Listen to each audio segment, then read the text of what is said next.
भगवद गीता में बड़ा पाप, अज्ञान और अहंकार का अभिवादन। भगवद गीता भारतीय साहित्य का एक अमूल्य रत्न है जो महाभारत के युद्ध भूमि पर भगवान श्री कृष्ण और अर्जुन के बीच हुआ संवाद पर आधारित है। गीता में जीवन के विभिन्न पहलुओं का विवेचन है और यह बताती है कि कैसे एक व्यक्ति आध्यात्मिक और आध्यात्मिक रूप से प्रकट हो सकता है। इस लेख में हम जानेंगे कि भगवद गीता में बड़ा पाप कौन कौन से हैं और गीता के अनुसार इनसे कैसे बचा जा सकता है। अज्ञान का पाप।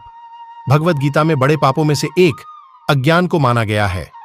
अज्ञान यानी अज्ञान और अज्ञान से उत्पन्न होने वाले अंधविश्वास को गीता में महत्वपूर्ण रूप से बताया गया है। अर्जुन की अवस्था में उसका मानसिक विकार अज्ञान की परिस्थिति को दर्शाता है। भगवान श्री कृष्ण ने उससे कहा, तुम्हें अज्ञान है, इसलिए तुम यह नहीं समझ पा रहे कि धर्म और अधर्म में क्या अंतर है। अज्ञान का अर्थ है अज्ञानता, जिसमें व्यक्ति अपने आत्मा और ब्रह्म की सच्चाई से अनजान होता है। यह व्यक्ति को अनात्मक बुद्धि में डालता है और उसे मोह और भ्रम में डाल देता है। तो दोस्तों, वीडियो को शुरू करने से पहले कमेंट में जय श्री कृष्ण जरूर लिखें और वीडियो को लाइक, शेयर और चैनल को सब्सक्राइब करके बेल नोटिफिकेशन को ऑल पर सेलेक्ट जरूर कर ले, ताकि ऐसी वीडियोस की नोटिफिकेशन सबसे पहले आप तक पहुंच सके। तो दोस्तों, गीता में यह बताया गया है कि जब व्यक्ति अज्ञान से बाहर निकलकर आत्मज्ञान प्राप्त करता है तो उसे सब सत्य और धर्म का साक्षात्कार होता है। अहंकार का पाप। अहंकार भी एक बड़े पाप के रूप में गीता में उचित रूप से वर्णित है। अहंकार यानी अपनी असली या सत्य स्वभाव का अज्ञान या अनभिज्ञान से उत्पन्न होता है। इसमें व्यक्ति अपने आप को अधिक महत्वपूर्ण और श्रेष्ठ मानता है, जिससे उसमें अनावश्यक गर्व और असभ्यता उत्पन्न होती है। गीता में यह बताया गया है कि अहंकार से युक्त व्यक्ति अपने आत्मा की सच्चाई से अलग हो जाता है और उसे अधर्म में प्रवृत्ति होती है। धर्म और अधर्म। भगवद गीता में सिद्धांत है कि हर व्यक्ति को अपने धर्म का पालन करना चाहिए। धर्म से अधर्म की ओर दुरुपयोग ही पाप है। जिस प्रकार से धर्म ने मानव जीवन को उच्चता की दिशा में प्रेरित किया है, उसी प्रकार से पाप ने उसे नीचे की ओर खींचा है। अहिंसा। भगवद गीता में अहिंसा को महत्वपूर्ण धार्मिक गुण माना गया है। किसी को नुकसान पहुंचाना शारीरिक या मानसिक विरोधी धर्म का उल्लंघन है। अहिंसा का पालन करना मानव जीवन में शांति और सौहार्द की भावना को बढ़ावा देता है। इसलिए अहिंसा का विरोध करना भी एक प्रकार का पाप हो सकता है। काम, क्रोध और लोभ। गीता में काम, क्रोध और लोभ को 3 महापापों में गिना गया है। इन गुणों का प्रभाव मनुष्य के विचारों और क्रियाओं पर होता है और ये उसे धर्म से भटका सकते हैं। काम ने व्यक्ति को अपने धर्म से हटा सकता है, क्रोध उसे अधर्मिक क्रियाओं में प्रवृत्त कर सकता है और लोभ ने उसे स्वार्थ की प्राधिकृति में डाल सकता है। अनासक्ति।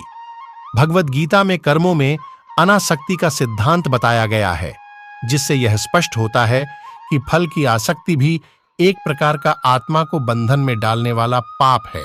जब कोई व्यक्ति अपने कर्मों का पल्लवन करता है और उन्हें ईश्वर के लिए समर्पित करता है तो उसे किसी भी प्रकार का पाप नहीं लगता। अध्याय 3 कर्मयोग और सेवा। कर्मयोग। गीता में कर्मयोग का महत्वपूर्ण स्थान है, जिसमें कहा गया है कि कर्मों को छोड़कर संन्यास लेना उचित नहीं है। व्यक्ति को अपने कर्मों को योग्यता और उत्साह के साथ करना चाहिए और उसे फल की चिंता नहीं करनी चाहिए। सेवा और यज्ञ। गीता में सेवा और यज्ञ को महत्वपूर्ण धार्मिक क्रियाएं मानी गई हैं। यज्ञ के माध्यम से ईश्वर की पूजा की जाती है, जबकि सेवा से दूसरों की मदद करने का सामर्थ्य विकसित होता है। अध्याय 16 दैवी और आसुरी प्रकृति। दैवी प्रकृति। गीता में दैवी प्रकृति को उच्च और श्रेष्ठ माना गया है। इसमें दया, दयालुता, आत्मसमर्पण और सत्य का पालन होता है। आसुरी प्रकृति। आसुरी प्रकृति में अहंकार, असत्य, अकर्मण्यता और अनृत्य का आचरण होता है। इस प्रकृति के व्यक्ति अधर्मिक कार्यों में प्रवृत्त होते हैं और दूसरों के साथ अन्याय करते हैं। सारांश। भगवद गीता में पाप का सिद्धांत समृद्धि के माध्यम से बताया गया है। इसमें धर्म, अहिंसा, सेवा और सत्य को महत्वपूर्ण धार्मिक सिद्धांत के रूप में प्रस्तुत किया गया है। गीता के अनुसार अगर कोई व्यक्ति इन सिद्धांतों का पालन करता है तो वह पापों से मुक्त होता है और अच्छे कर्मों के माध्यम से आत्मा को शुद्धि और मोक्ष की प्राप्ति होती है। इस प्रकार भगवद गीता ने हमें यह सिखाया है कि धर्म, अहिंसा, सेवा और सत्य के माध्यम से ही हम आत्मा को मुक्ति की ओर ले जा सकते हैं। यह एक ऐसा मार्ग है जो हमें नैतिकता और श्रेष्ठता की दिशा में प्रेरित करता है, जिससे हम अपने जीवन को सार्थक बना सकते हैं। भगवद गीता में बड़ा पाप, अज्ञान और अहंकार का अभिवादन। भगवद गीता भारतीय साहित्य का एक अमूल्य रत्न है जो महाभारत के युद्ध भूमि पर भगवान श्री कृष्ण और अर्जुन के बीच हुआ संवाद पर आधारित है। गीता में जीवन के विभिन्न पहलुओं का विवेचन है और यह बताती है कि कैसे एक व्यक्ति आध्यात्मिक और आध्यात्मिक रूप से प्रकट हो सकता है। इस लेख में हम जानेंगे कि भगवद गीता में बड़ा पाप कौन कौन से हैं और गीता के अनुसार इनसे कैसे बचा जा सकता है। अज्ञान का पाप भगवद गीता में बड़े पापों में से एक अज्ञान को माना गया है। अज्ञान यानी अज्ञान और अज्ञान से उत्पन्न होने वाले अंधविश्वास को गीता में महत्वपूर्ण रूप से बताया गया है। अर्जुन की अवस्था में उसका मानसिक विकार अज्ञान की परिस्थिति को दर्शाता है। भगवान श्री कृष्ण ने उससे कहा, तुम्हें अज्ञान है, इसलिए तुम यह नहीं समझ पा रहे कि धर्म और अधर्म में क्या अंतर है।